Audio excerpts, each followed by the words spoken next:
grew up in Jamaica. I went to prep school there, and then I did first for my immaculate conception, and then I moved to the US. So I think those formative years, I still carry with me the culture, the music, the food, just everything about being Jamaican. And I think Jamaicans in general would just have this kind of swag and confidence about us. If you're listening or watching on YouTube, remember to like, comment, and share this episode. Now grab your tea, coffee, or a glass of wine, and let's talk the things. Hello, everyone. Welcome back to your favorite self-improvement podcast, Let's Talk the Things, where we discuss personal growth, music, travel, and fashion while encouraging you to live fearlessly and fabulously. This week, we are talking to things with a woman who embodies geographic, creative, and personal expansion. Born in Jamaica, educated in the US, and now building a life and business in Dubai, she represents a new kind of global entrepreneur, culturally grounded, aesthetically driven, and unafraid of ambition. Entrepreneur and star of the Real Housewives of Dubai, Lesa Milan. Hi, Lesa. How are you? Hi, Ash. Honestly, what an introduction. Thank you. You're welcome. You deserve it. It's only what you deserve, right? Thank you. I love it. I'm soaking it all up. I'm so excited to have you here. And Thank looking you. forward to getting to know more about you and sharing your story. But before we really get to talk the things, we'd like to do a little bit of an icebreaker. So we Okay. begin each episode with our listeners' favorite segment, and it's called "Dat Na Sound Safe." So it sounds scarier than it is, trust me. But it's just something fun to break the ice. I'm going to read messages or social media posts that listeners sent in. And if you think it sounds crazy or a little bit concerning, you just say, Ash, that no sound safe, and explain why. And if Okay. you agree, you just say you agree and explain why. Sounds good? Okay, perfect. Yeah, sounds easy enough. All right, perfect. So the first person said, I saw a video that said having a naturally intimidating aura is exhausting because people start competing with you for no reason while you're literally just breathing. I've never felt so seen. I can relate to that. And yeah, I Yeah. wouldn't say don't sound safe for Right. you, but in general, I can relate to that.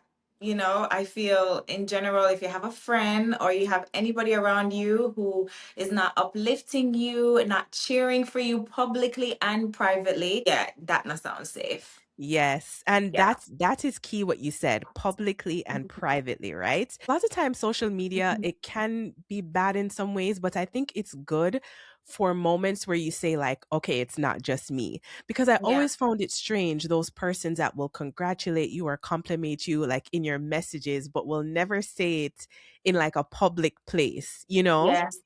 And so Absolutely. I think that's really key what you said, like having those friends that are willing to uplift you publicly. Because my first thought is, well, what is stopping you from saying like nice dress or good job, something simple? Exactly. You know what? This reminds me when I started my brand Mina Roe a Yeah. few years ago. Actually, Mina Roe is turning 10 this year. It's Oh, so crazy. exciting. I can't wait to talk about it. Yeah. Yes, me too. But just on this one topic, I had a Mhm. friend. She was pregnant. At the time, no one knew I owned Mina Roe except really, really close friends and family, right? I was doing this whole Okay. moving in silence thing, and Yeah. I was being cyberbullied at the time, so I didn't want people to know that I owned the brand. And she got pregnant. At the time, she was not one of the friends that I told this was my business, but I used to wear the brand because I was pregnant with my second son, and Yeah. I would tag the brand. Uh-huh. So at the time I was the PR girl. I was wearing all the hats. And so I saw the order come in after I posted a dress. She was also pregnant, same time as me. Yeah. And I noticed the name, I saw the address. I knew it was a girl that I knew. So I messaged her privately and Yeah. I was like, hey, I saw that you initiated a checkout. This is my brand. Thank you for supporting. Here's 10% off. So the girl never go back and shop. She never, when she found out it was my business, imagine when she Wow. thought it was someone else's business and She I was was ready to wearing the shop. brand, she was ready to shop.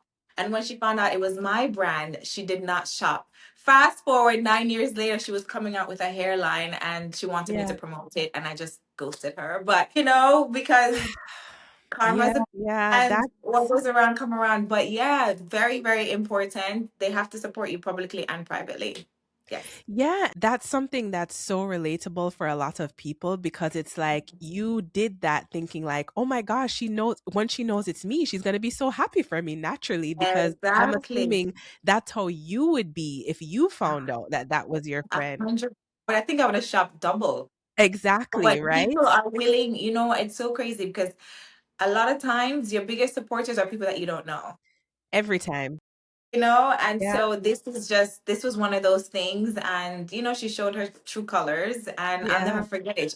I've never spoken to her about it. She's probably gonna listen to this and yeah. be like, but yeah, yeah, yeah, yeah. This happened to me, and yeah, if she's watching and listening now, she knows. Wow, that Yeah, is wow. yeah, Relatable, but yes, we'll move yes. on. So that does sound safe for people that do that, but it does sound Mhm. safe for the way that you handled it, right? Because rather than confronting her and her making up some excuse, you just noted it and look, nine Yeah, years later it came back around and it you see did. that's why It you must sure treat did. people good because you never know. Yeah, the same people you see going up are the same ones you got to pass coming back down, right? Yep, So that is the very truth. important. Absolutely, absolutely. All right. The next person said, "Me will link you if anything," is a Jamaican who will definitely not be linking you. Very much so. Very much so. Especially if you're asking for money. My gosh, listen, like once you hear that, just forget it. You're not going Just to hear from forget that it. person. It's like in Dubai, if someone says inshallah, that means Yeah. like just forget it. If they say, yeah, yeah, yeah, I'll call it inshallah, that means like just forget it. Yeah. Yeah. That's so funny. And it's also kind of like how we say hello. It's not literally like a greeting most of the time. It's Yeah. like, hello, hello, sir. Yeah. Like, Hi, hello. hello. Yeah.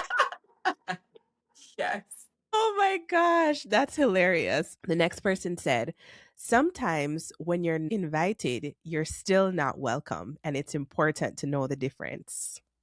Mm. Yeah, that Yeah. must sound safe.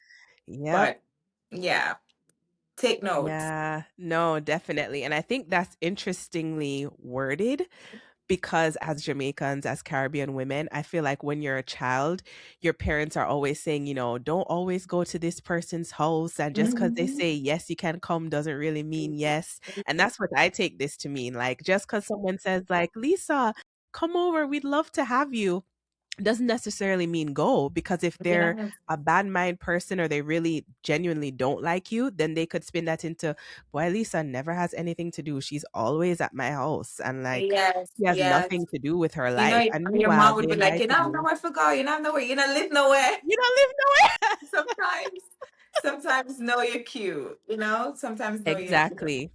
Yeah. Exactly, for sure.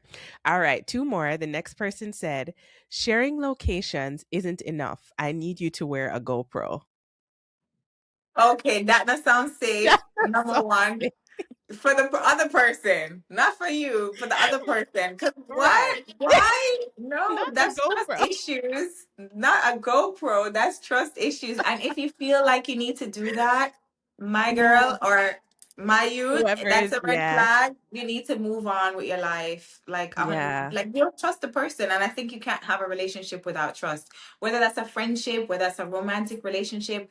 Like if there's no trust, then What's the and I've point? had some exes where I felt like they needed to wear GoPro, but that was my cue to be like, okay, To yeah, get time out. time for Yeah. me to exit stage left. Yeah. Yes. Because if you have to do all of that, I have to do all of that. No, I don't have time to be stressing over yeah. nobody. Like at all. Yeah, Yeah. it's never worth it, ladies or Never. gentlemen. It's never worth it. Okay, and the last one, the person said one of the strongest signs of intelligence is the ability to consider another person's perspective without becoming defensive. Curiosity reveals a sharp mind. It shows who is committed to understanding rather than winning. That's a very good one. Yeah, Um, I it think that's sounds good. safe. I think That's 100% accurate. And I think we're all guilty of it to some degree. I think in general, a lot of people listen to answer rather than to hear the other perspective, right? Yep. So, no, that's a very good one. And I agree 100%. Yeah, definitely. It's a real skill to be able to empathize with the other person. And notice we're both not Absolutely. saying you have to agree because clearly you Yes. have a different side. But I Right. think your ability to listen just shows your maturity level, Yes, you yes. And know? not actively listen either, because some people are active listeners, i.e., my husband is a very active listener. Like I think he's listening, but he's not, he hears me, but he's not actually Yeah. listening sometimes. And I'm the Ah, same, got you. especially if there's like a debate or, I'm committed to being right on this topic. For Yeah. me, it's like I'm hearing him, but I'm actively listening, like, like just to get for him to get to the point, but I'm not actually really taking in what he's saying. Right. So very, very valid, and it goes across the board for all of us. I agree. Okay, see, that was harmless. That was fun, That right? was fun. That's fun. Just don't mix me up. Don't mix me. Let's get into Exactly. it. All right. So now let's talk the real things. So, Lisa, many were introduced to you through the Real Housewives of Dubai. But long before reality television, you were building Mina Roe, as you mentioned, which, if you guys don't know, is a maternity fashion brand that reimagines pregnancy as powerful, sensual, and unapologetically visible, right? Like you're not going to be in any pop down clothes. You can still be fashionable. Yeah. And Mina Roe has been worn by several celebrity expecting mothers, including the Beyonce Giselle Knowles. That's important to Yes. mention. Mhm. Your work challenges the idea that motherhood requires diminishment. Instead, you position it as a form of evolution. I'm not a mother yet, but I feel like when I do become a mother, when I am expecting, that's exactly how I'd want to present myself because that's the example I had. I mean, my mom left the hospital in heels and a clutch purse. Oh, So, such an Aries. I love this. right? So I love what you're representing. And if you weren't busy enough, you have also just launched a weekly series called Unstitched TV, which I'm really looking forward to hearing more about. So, before we get started on that, I want to begin at your foundation. Before the cameras, before you had this major brand, what did you believe about yourself that really allowed you to build boldly across continents? Oh, what that's such a good question. So, pre the Real Housewives of Dubai, there was College Hill on BET. I did that. Yeah. And pre Mina Roe, I had a fashion brand called Fierce. So, if it depends on how far back you want me to take you, but prior to all of these things, I think I've always just been someone who's very driven. I grew up with a single mom.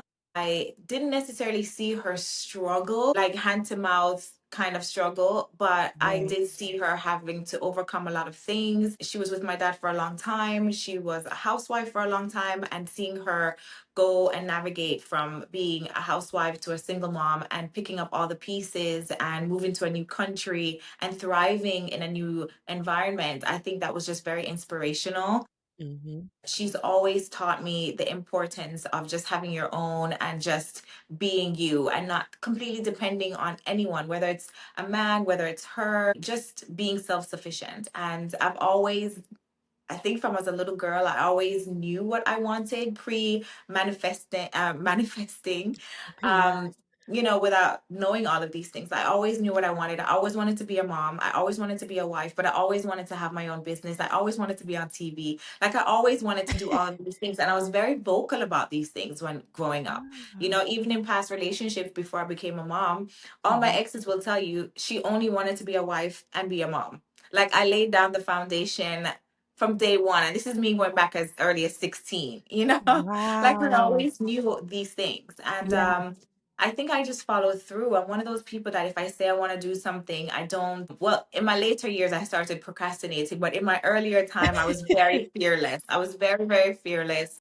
And I just didn't procrastinate. If I wanted something, I went after it and I got it. And there was no, I never had it in my mind that I wasn't able to achieve it. Like my mom didn't raise me that way. I always thought, like, if I can think it, I can achieve it. And Love I that. just kind of lived by that. Is when you get Yeah. older and you start going through things and having experiences, and, you start to become jaded. I actually think now, I'm 37 next month, and I think I am a little bit more cautious now than I was then. But I Yeah. think the old Lisa is what got me to where I am today. I love that. I Yeah. love that. And I think that's so important to recognize how your mom influenced you just by how she carried herself, right? Because I often say on this podcast about my own mom, I don't remember half the things that she actually said, but I Yeah. remember how she carried herself, how she showed up, how, she's just always articulate, just certain things about her. That Yeah. is like my frame of reference. And I Yes. think seeing your mom go through something, I think that is also important too, because I think that Absolutely. sometimes in our culture, it can be seen as like, oh, no, just stay, just, do whatever you have to do for the kids. But seeing your Yeah. mom choose herself and still get Yeah. through, I think that's really powerful as well. And that's something we don't talk about 100%. often enough. So I think that's Yeah. beautifully said for sure. Thank you. Yeah, no, she's amazing. Yeah, I love that. All right. So you were born in Jamaica and you Yes. later moved to the US. How do you think that migration shaped your understanding of identity and possibility? And I ask because I feel that there's something that maybe we don't recognize a lot, that when we come to this country at whatever age, we have a certain sense of belonging, like you said. And over time, I think that gets willed away because we get, caught up in the assimilation of you can't do certain things, or people try to bring you down, or just growing up. I mean, just Yeah. growing up Yeah. and being around different cultures and trying to figure out like where you fit in and things like that, it can really kind of mess with your self-esteem. So you come with Yeah. all this confidence and then you're like, hold on, so how did you manage Yeah. to navigate that? You know what? I think fortunately I moved from Jamaica to Florida, has a very strong Caribbean Yeah. demographic. But I credit all of who I am to my foundation. And when I say foundation, I mean Jamaica. I grew up in Jamaica. I went to um prep school there, and then I did first form at Immaculate Conception, and then Oh, I moved to the US. So I think yeah. those formative years, I think I still carry with me the culture, the music, the food, just everything about being Jamaican. And I think Jamaicans in Yeah. general would just have this kind of swag and confidence about us that it doesn't really matter where we land. Yes. I think the diaspora is actually bigger than the actual amount of people in Jamaica, but Jamaicans when you see them, it's just by the way we walk, the way we talk. And I even said this the other day to my husband about Hmm. our sons. My sons, they were born in Dubai. They have an English dad and a Jamaican mom, but they're so Yeah. Jamaican. And when I say they're so Jamaican, I mean like you can't tell them nothing. Like they know in any room that they walk in, I love like that. they're at a star. And I feel like as Jamaicans, like we don't really notice that until you're on the outside. But Yeah. I think for Jamaica to be such a tiny, tiny island and to have Okay. such impact on the world needs to be studied. Yes. Living in Absolutely. the Middle East, when you mention Jamaica, people think, oh, is this in Africa? But when you start to mention like the Bob Marleys, the Usain Bolts, Yeah. the all of it, it all makes sense. And they Yeah. know Jamaica for our people, for our culture. And I think that in itself speaks volume.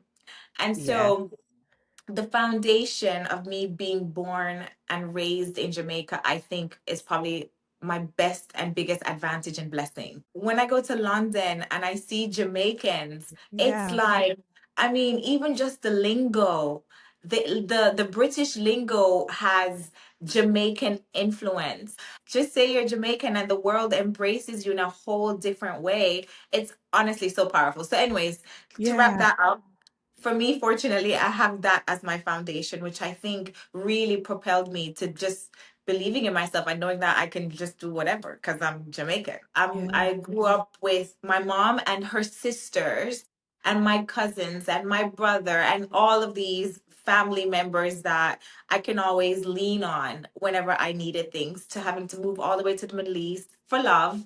I have no regrets, but and having to figure out life and things on my own.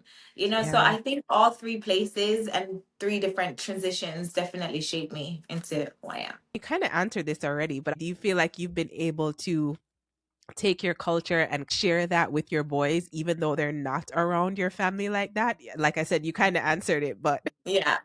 No, and yes, and I do that through just food and the music that I yeah. listen to. I mean, I cook, I would say maybe 4 times for the week. I Mhm. make dinner, and I really only know how to cook Jamaican food. Or if I cook anything else, it has a Jamaican twist to it. Twist to it. Yeah.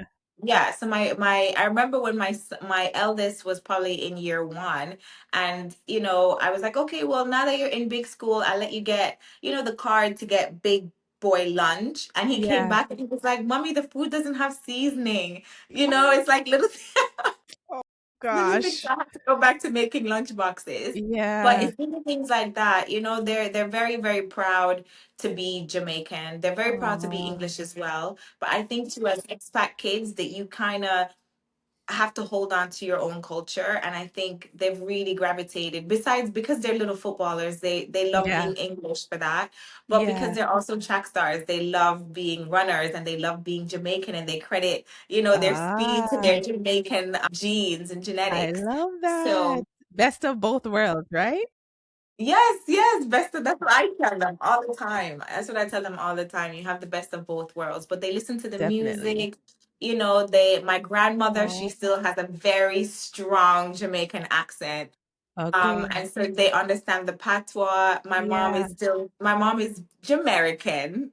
Okay. She's Okay. Jamaican, but they still have that, Jamaican grandma. And yeah, it's amazing. They love it. If you I ask love them, where are that. you from? They're like, oh, I'm half English, half Jamaican. The end. Oh, love that. Love that. That's Yeah. beautiful. And then back to Mina Roe. Yes. So, as you said, at first, you didn't put out there that it was your brand. And I completely understand why. And I actually think that was a very good marketing move, Mm. just because despite what you may have been going through at the time, I don't know, for some reason, there's something to do. And I learned this in school with marketing that people will associate a brand with the person, right?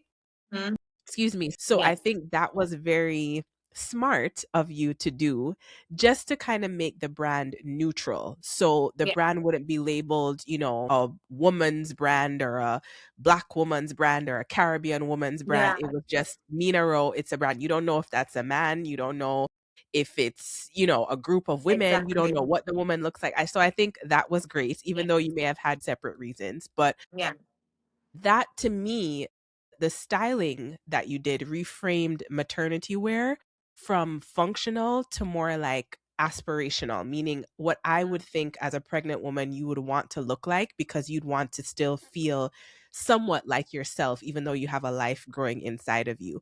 So, were Absolutely. you responding to a certain gap when you created the brand, or was it more of like you said, you were pregnant at the time and you just wanted to feel fabulous, so you just made your own clothes? Both. Okay. Yeah, so when I started the brand, I was pregnant with my first son. And the idea came to me because I wore something and Mhm. Sierra commented, and it was just something that I put together myself. And my clothing line that I had when I lived in Miami, it was called Fierce International. Okay. And my husband was like, well, you want to start a new business. There's a problem and you have a solution. That's always the first step, right? Mhm. Solving a problem. And you can't find maternity wear that makes you feel good, look good. And I think you're so talented. I think you should, try it. Oh, I And love so, that. yeah, and so that's how everything started. It just started from me not being able to find maternity wear that made me feel your body is changing, your mind is going through a lot, your body is going through a lot. And I think the last thing you want to do is Mhm. worry about what to wear and how you look. So we kind of wanted to take that guessing game and the stress of finding clothes that are cute out the picture and make it accessible and affordable for all women. And so that's how Mina Roe was born. I Um, love the that. brand since then and where it is now, I would say it has transitioned because we started out with just maternity wear, then we went into postpartum, and now we're in skincare, but everything is still relating to Oh, pregnant wow. women. So the skincare is belly and body oil for stretch mark prevention. Oh, so We have nice. belly mask, we have C-section scar silicone, we have just a bunch of Oh, different things, but wow. everything is still relating. And so as I grew as a mom in my journey, the brand grew with me. So it started with not being able to find cute maternity wear, then it went on to not being able to find cute postpartum wear because your body doesn't snap back, contrary to social media beliefs. I was about to You say, know, social media is it lying takes to us. lying to all of us, and it puts a lot of women in depression because we really think like, okay, well, this celebrity online had a baby and her body bounced back immediately, and that's just not reality. So Yeah, it was a reality for me, and I actually feel like I suffered more in that stage than mm, I did during pregnancy, because I gotcha. was expecting my jeans to fit and it didn't. I was expecting to be able to fit my old clothes and it didn't fit. So then I needed to create something that looked good, felt good, and was very comfortable and flattering to my new body type until I got to where I needed to be. And then it just became comfy clothes. Yeah, Yeah, so we went from maternity wear to postpartum wear and then to skincare. I love that. I had no idea about the skincare. I think that's amazing, but it's in line with what you said. You're following, the different levels you are as a mom because even now you can still use the skincare and Oh, I you can do. still use I the do. clothing as I comfy literally do. clothing. Especially my husband uses it too because Oh, he's he in the does? gym. And when you're bulking and Yeah, growing muscles, you can get stretch marks. Stretch mark is not that's a exclusive good to pregnant point. women. Yeah, That it's is a not good exclusive point. to pregnant women. So, more keeping that area hydrated with organic ingredients helps. I It love helps that. everybody. I Yeah. love that. That is a really great point. From building the business and being married and being a mom, what do you think you've learned about leadership, especially as I said, being a woman building a brand while raising children? That's not an easy task.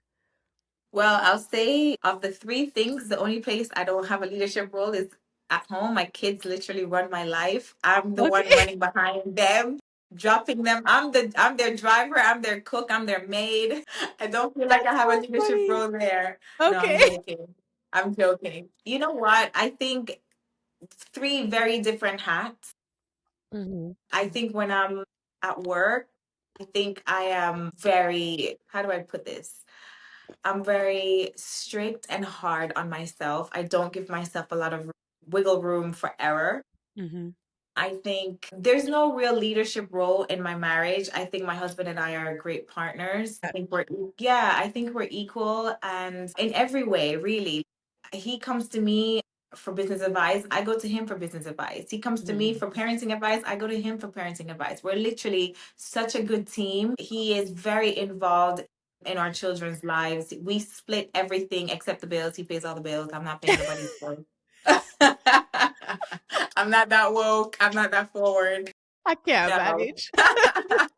But literally we split everything else. Yeah. And no, he's amazing. So I think there's no leadership role in my marriage.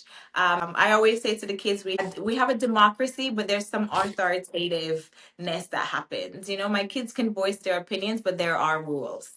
Yeah. Yeah. So three very, very different roles. Do you find your parenting to be similar to your mother's, or just in general have more like of that Jamaican parenting, or are you more like Americanized? Maybe a little bit of both. If you Okay, ask my okay. kids, if my one of my sons came in here right now and I was like, how's mommy as a mom? They would probably Yeah. just speak patois. They wouldn't even speak English because they Oh think my it's gosh. hilarious.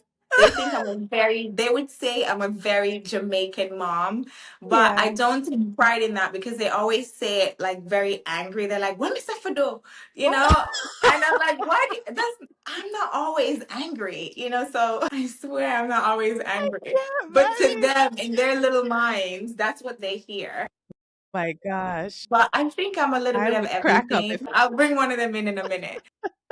My mom spoiled me rotten. I'm the only girl. I'm the only okay. granddaughter. I was the only niece. for a long time. So I think My I was God. very spoiled. Like my mom put me in everything. I was in dance, I was in acting, I was in cheerleading, I was in modeling, I was in What? like tennis, I was in swimming lessons, and then one time I got in a fight and she put me in taekwondo. Like my mom was really that mom. Yeah. And everything I wanted, I kind of got. I'm not that parent with my kids because Mm. as amazing as my mom was, I feel like I started a lot of things and I didn't finish a lot of things. And I wish she was a little bit more strict in that area. And I didn't realize that until I became a mom, Mhm. because I would, even now in my adult life, I'm not ashamed to say sometimes I start things and then I don't follow it through because something else comes up, or I get bored of it. Yeah. And I wish I had more discipline to finish a lot of the things that I started. And I think that stems back from my childhood. As soon as I was done and bored with something, I was like, I'm over it, mommy. And she's like, okay, what's next? Yeah. Where with my sons, I'm not like that. If they start something, they have to finish it. Like my kids all play a musical instrument and Oh, I they love hate, that. for a long time, it was kicking and screaming every Friday to go to music lessons. And now they're fluent in their instruments. They are grade 2, 3, and 4 in their instruments. What? And they love it now. But if I stopped when they wanted me to, they wouldn't today, right? Yeah, yeah, They are footballers. They love football. And if they could choose anything, football, when I say football, I mean soccer yeah, for yeah. Americans For listening. Americans, yeah. Yeah, for Americans listening. Thank God that's the only thing that they've always loved, they've always stuck to, Yeah, and that's their thing. But they can't play football if they don't make good grades. So they make good grades, they play instruments, they're yeah. footballers. My youngest is a golfer, and I put them in other things that I know they What? may not like, but I I love think will that. benefit them in the future, right? So they Yeah, have to know how to do a little bit of coding because I feel like that's where the future is going. They have to know how to ski because I think at some point they're going to have to learn to ski. They're yeah, going to go to ski holidays, like just little things that I feel is important. Swimming, riding a bike, things that are boring in the beginning but will benefit them in the future. I make sure that they do it. So yeah, I'm not a Jamaican mom entirely, but yeah. them can't play with me. So in that so in that In that case, yes, aspect, that yes. aspect, yes, but I think very, open and liberal. Kids can voice their opinions. That's probably the American side. And Yeah. then the just me side, they just have to finish what they start because of what I went through as a kid. No, Yeah. that makes perfect sense. So, so many things I want to touch on. So the first thing is I just think as long as a child hears at least once a quarter, you take up your book from morning, they'll be fine. Yeah. That Well, is a must. my kids hear that all the time. Like That's literally a must. every day, every day, every day. They come inside, I'm like, you take up your book? You do your Yeah, homework? that's a And if must. I see them lounging for too long, I'm like, and they don't get screens on weekdays. So when the weekends come, they're just binging YouTube, Yeah, binging. And then I can't help myself. I'm like, go take up a book, go read, go do something. You're just do laying something. around on the iPad scrolling all damn day. Right. So, But also, I wanted to touch on something else that you said. So, you mentioned that your mom put you in a lot of activities, right? And you do yeah. recognize it as a privilege that you were able to Yes, be in those activities. And the absolutely. fact that Yeah. your mom was a single mom, I'm sure she Hmm. had to work very hard to ensure and selflessly to ensure Yeah. that you were able to do those activities, right? But I Yeah. think it's interesting that you could view it or may view it as being not spoiled, but maybe one would say like very privileged because one would think the fact that you had those privileges, that you wouldn't be the woman that you are today, that you would expect everything to be handed to you, that you wouldn't have a good work ethic. And I think that's such Yeah. a good example of Yeah. how a lot of times in our culture, people can see that we've grown up with a lot of, in my opinion, what that is love. I think to me, and this is just my opinion, but to Yeah. me, when I think spoiled, I think like the character Hillary Banks, like, Daddy, can I have $300? And you just move on, right? Right. Yes, To yes. But me, there's I different ways of spoiling your kids too. exactly. But Yeah. where I'm going is to say I grew up with very loving parents as well. And to me, when I Mhm. hear that, that's just like, oh my gosh, your mom was really selfless to do that. Like, she could Yeah. have been wanting to go out with her friends or buy bags or something. And True. she was allowing you to explore, which children should be able to do. We know that's a 100%. privilege that children don't Yes. always have, right? But the fact Yes. that she did that and you still ended up being this person that was driven and has work ethic, I think that's something that you should recognize in yourself as being like so amazing, because a lot of Thank you. people would, you're welcome, a lot of people would have that and say, oh, I don't need to work. I had everything as a child. I'll Yeah. just, sit back and You I'll know what? relax. Mom was very transparent. Whenever Yeah. I knew the cost of everything that I did. I knew the cost of everything. Yeah. She was not hiding these things from me. I remember when I had braces. I got braces when I was like 10 years old. Mhm. And I remember when I had braces, like she was like, by the way, just so you know, you better take care of that because it's very expensive. I remember back then it was like 2,500 US dollars. And I that's a lot remember. back So then, yeah. yeah, I think I went to Dr. Meeks in Jamaica. Like I remember everything. And I remember every Yeah. single appointment. I wasn't allowed to miss my appointments. I wasn't allowed to break the brackets. I had to listen to what the dentist said and follow through because my mom was working very hard for me to Mhm. wear braces. So she was, Mhm. I think I was able to do a lot and I was very privileged, but she wasn't like, okay, yeah, you want it, you can have it, and that's it. Like, no, you can have it, but just know these are the sacrifices that I had to make in order for you to get this. Right. FYI. She Right. was very, Right. very, very good at that. And I think maybe that contributes a lot to how I value money. Like I didn't have a credit card until I was, I think, Mhm. 34 years old. I had my first credit card because if I couldn't buy it with cash, I'm not gonna go borrow it.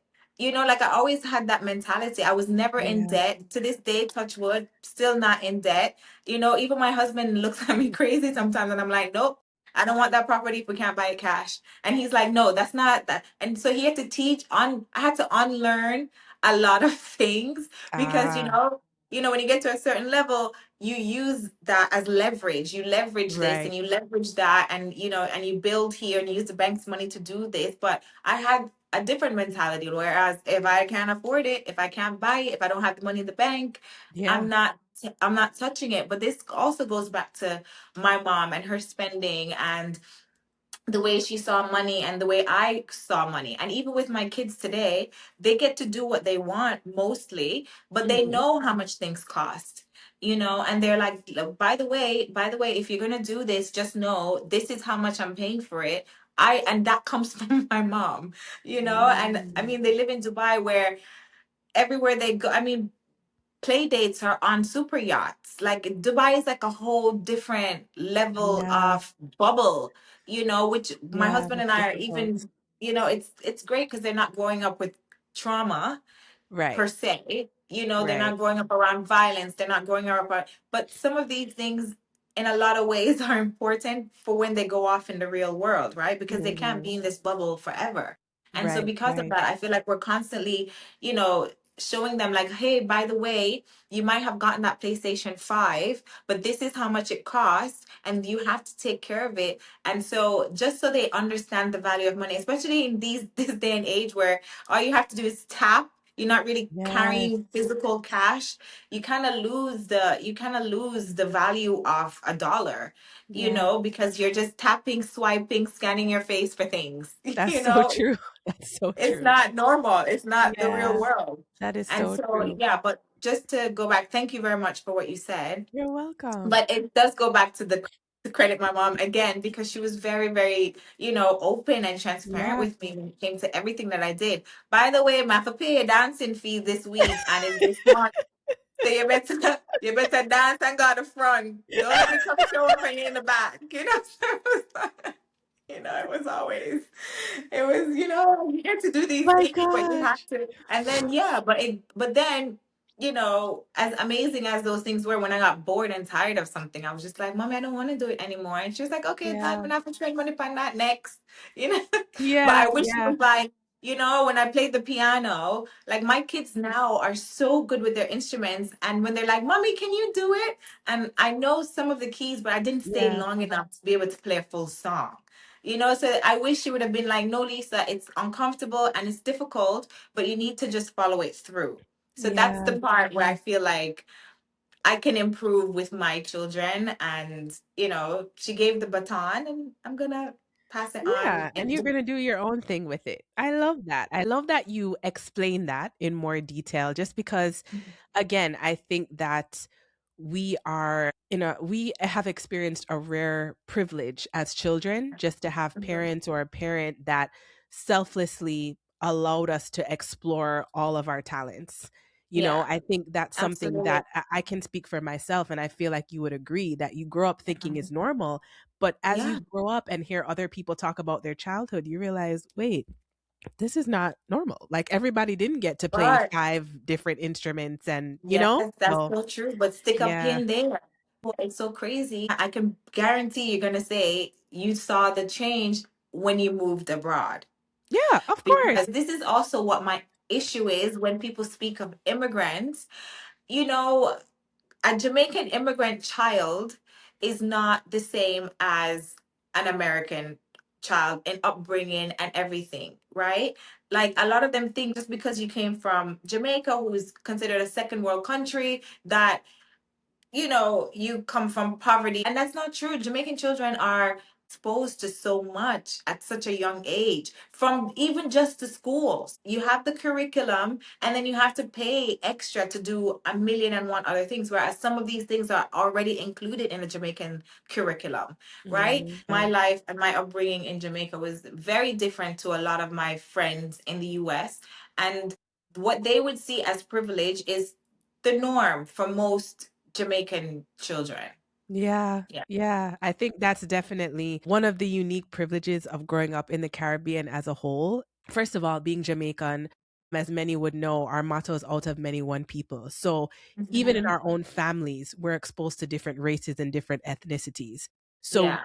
we don't grow up with that being something that keeps us back. And of course, we have No, classism and we have things like that. We're not negating that. colorism. But I Yeah. think when you're a child, and you see a prime minister, you see a bank manager that is Asian or is black or is white or is, from different places, you see the world like that. You know what I mean? Yeah. You don't see the Absolutely. world as one Absolutely. type of person. And I think that also helps, like you said, your trajectory having that foundation for sure. 100%. And, one of my followers, and this goes back to your first point that we made when we started with listening to listen and not listening just to, just to be present, right? To not be Yeah. present, sorry. So, one of my followers, there was a post that somebody made, and she was like, When I walk into a room as the only Black woman, and she was saying how she feels insecure and blah, blah, blah. And Mhm. most Black women feel like that. And I commented and I said, I don't feel like that. But someone pointed out that I don't feel like that because I grew up in Jamaica where a lot of the leaders that we saw were Black. A lot of we grew up in a predominantly Black culture. So Black people from the Caribbean in general are very different to Black Americans and their perspective, right? And it's because from a very young age, our prime minister was Black, right? A lot of people in leadership roles are Black. And when you are the majority, you look at life very different. And to be honest, after she said that, I took a step back and I listened, and it was absolutely right. So even though I Yeah. can't relate to her, it doesn't mean that her experience is not accurate. I just Yeah. didn't think it was across the board for all Black women. Yeah. Yeah, definitely. And when we talk about privilege, we're at an advantage to be able to come to this country and experience certain things because of Black Americans. I think that we can't lose Yes. sight of that, A hundred So percent. we get that. They have these diaspora wars, and I think that's just so stupid. And obviously here we're about positivity, so we don't get into that. Yes. But I will say this, the example I like to give is you can have two Black American persons, right? one from New Mm-hmm. York, one from down south. Their cultures are going to be completely different and they're both Mm-hmm. American, right? So to me, I like to explain it in that way. Just because we may have the same skin color doesn't mean I'm saying I'm any less of a black person, but I'm No. saying my culture is different. Like, you didn't eat stew peas growing up. You didn't, listen to Beres Hammond. You don't even probably know who that is. You know what I mean? Yeah. And that's fine because that's my culture. But I think a lot of times we can be seen as maybe thinking we're better than or coming off differently. And I'm glad you Yeah. explained it because to me, that's not what you were saying. You were just saying that hasn't been your experience, but you explained Yeah. why because that's how you grew up. So, yeah, I think that's a conversation I wish that more people would have, like on a Yeah. more positive level instead of being more divisive, Absolutely. but Yeah. allowing Black persons from other places to have their Places. Yeah. culture. Yeah, And it's the same when you speak to someone who's actually from Africa, and it depends on where in Africa they come from, right? there Because you so go. a South African is very different to a Nigerian, and they have like East African, West Different African, cultures. and Yeah. their cultures and everything is very different. And it also stems all the way back from before the triangular trade and all of that. Yeah. Like Yeah. they all had different experiences and their mindset, it's so different. It's actually it's a bit ignorant to think that we're all the The same, although same. we are There you the go. same. Yeah, Yeah. exactly. Exactly. All right. So we have to talk a little bit about the Real Housewives of Dubai. I was so excited to see you on there Thank you. for several reasons, mostly because you're fashion. I love everything that you wear. Thank So you. yeah, love to tune in for that. But being on a show of that magnitude, I'm sure introduced you to a new layer of public visibility. What do you Mhm. feel like you learned um, about narrative control in that environment? Just because we spoke about earlier your brand and not wanting to be the face of that at first, but now separately, you're on such a big show and you have your family and kids that I'm sure you want to protect. How did you navigate that? So, Bravo was really, really good when it came to respecting the boundaries for my children and my husband.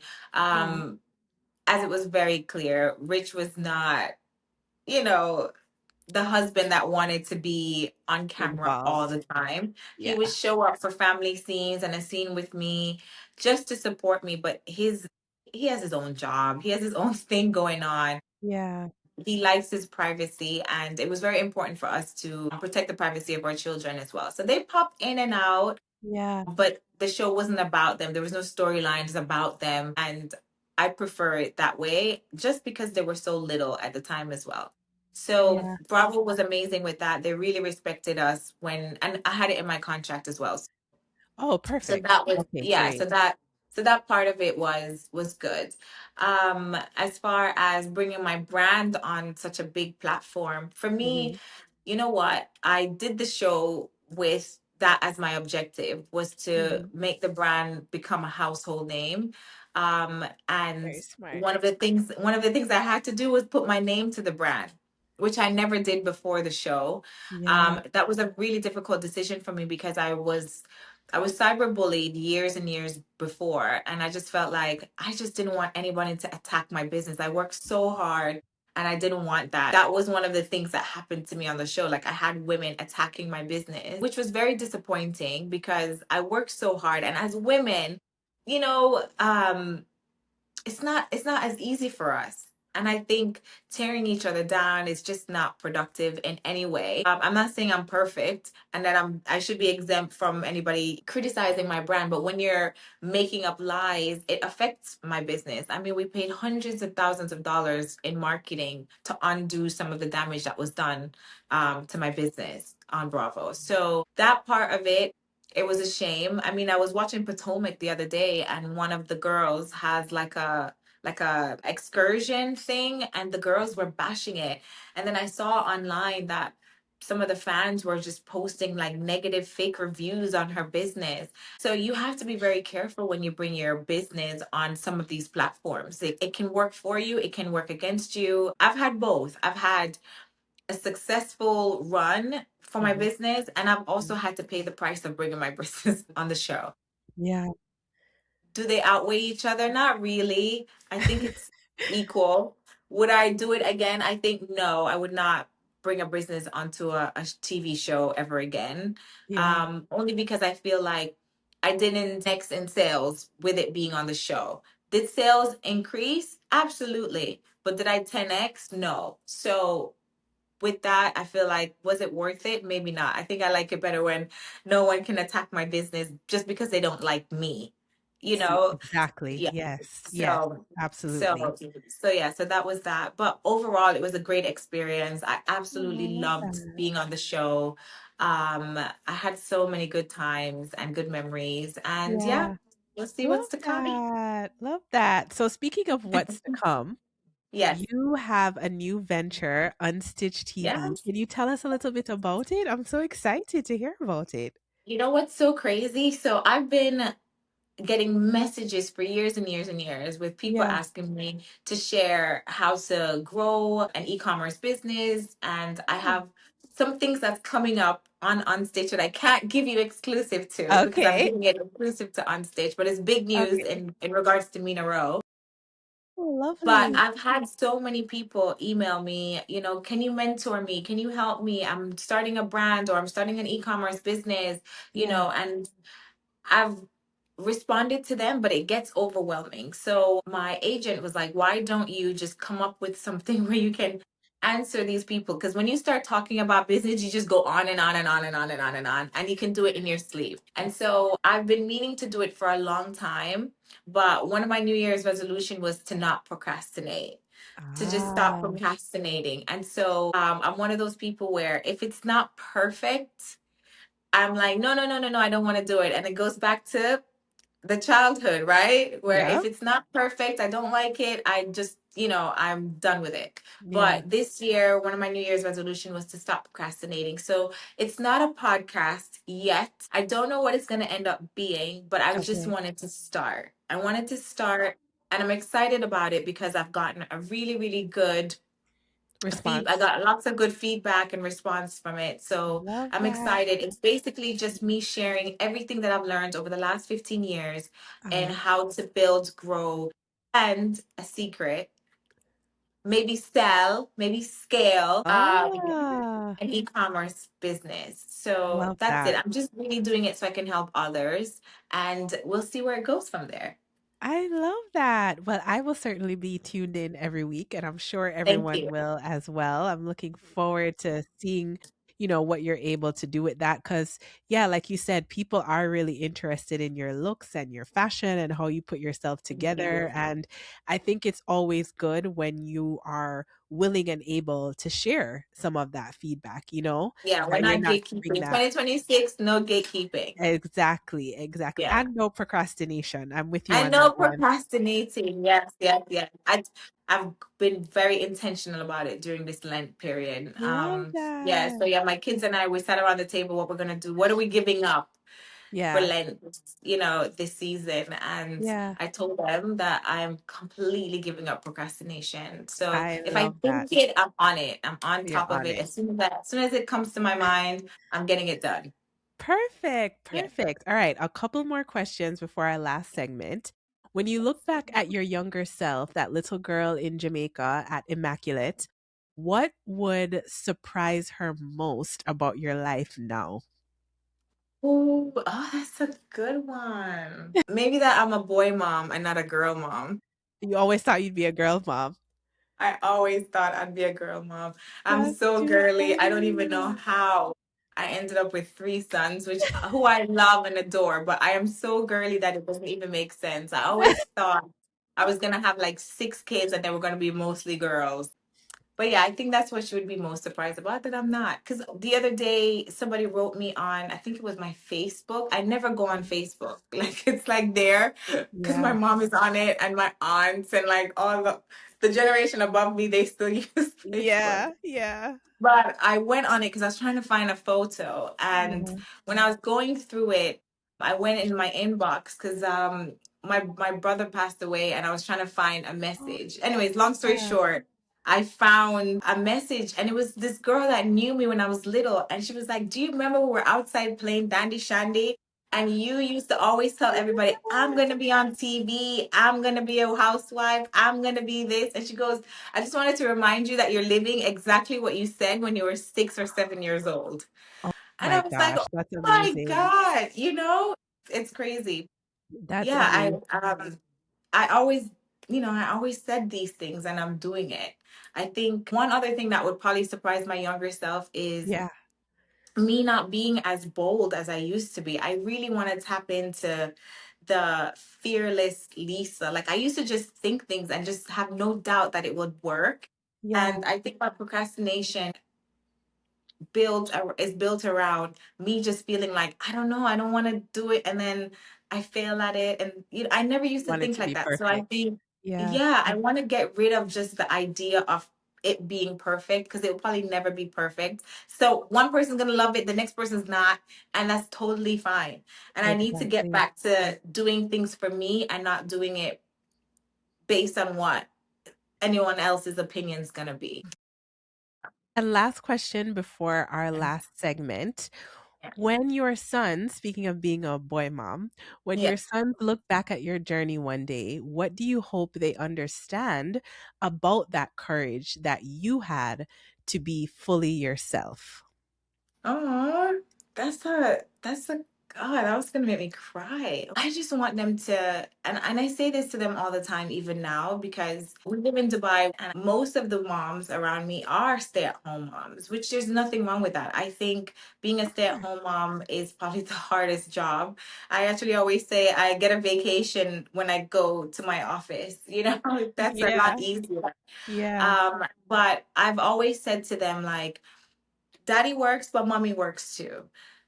Because I think sometimes in their eyes, I am just their everything, the driver, the chef, the therapist, the all the nurturing things. And sometimes I think they forget that I have a business because I'm so present.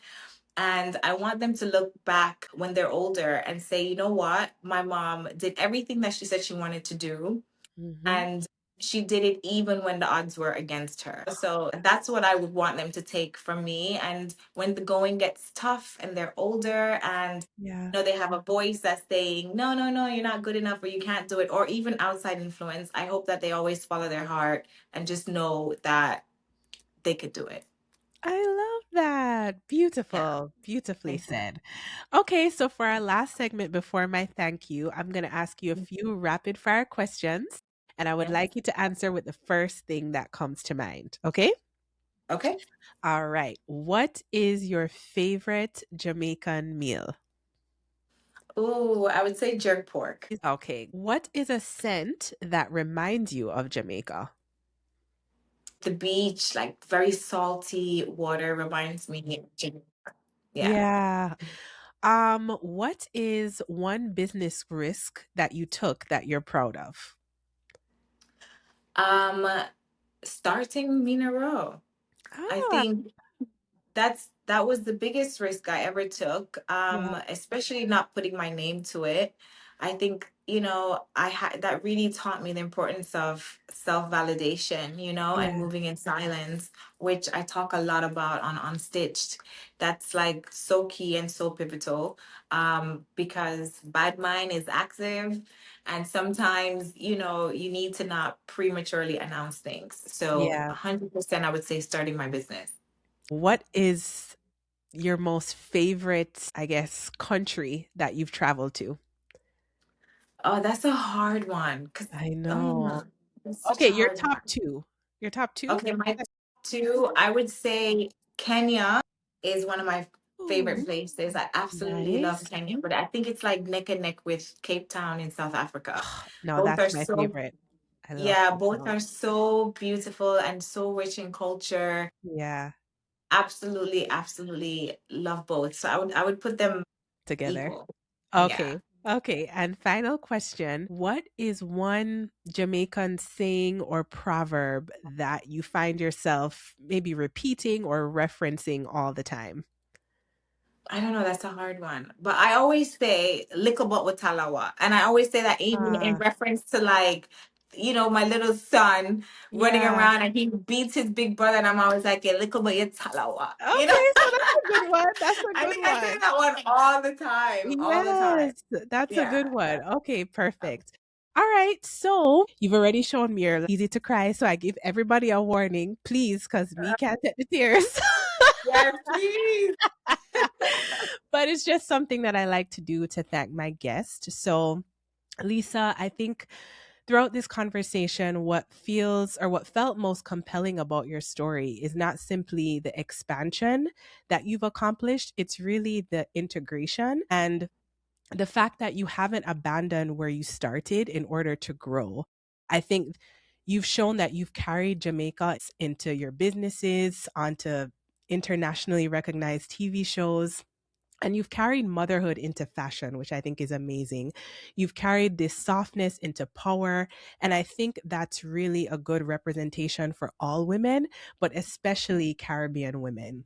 And there's really a discipline in that. You're welcome. A refusal to fragment yourself for comfort. I think there's real strength in that because I think it's very easy to go along with the crowd and to do things that people expect of you, but it's really hard to stand on your own and be confident in that. So, yes, you've built a brand, but more than that, you've built permission for women to feel beautiful while becoming mothers, for Caribbean women like myself to see global possibility, and really for ambition to coexist with softness, right? And with tenderness. So thank you so much for everything that you've done to represent Caribbean women, to represent Jamaican women very well. And thank you for building expansively and for really doing it without shrinking who you are. I really appreciate how you represent yourself. And thanks for coming to talk things with me. No, thank you. I love talking to things. Thank you so much.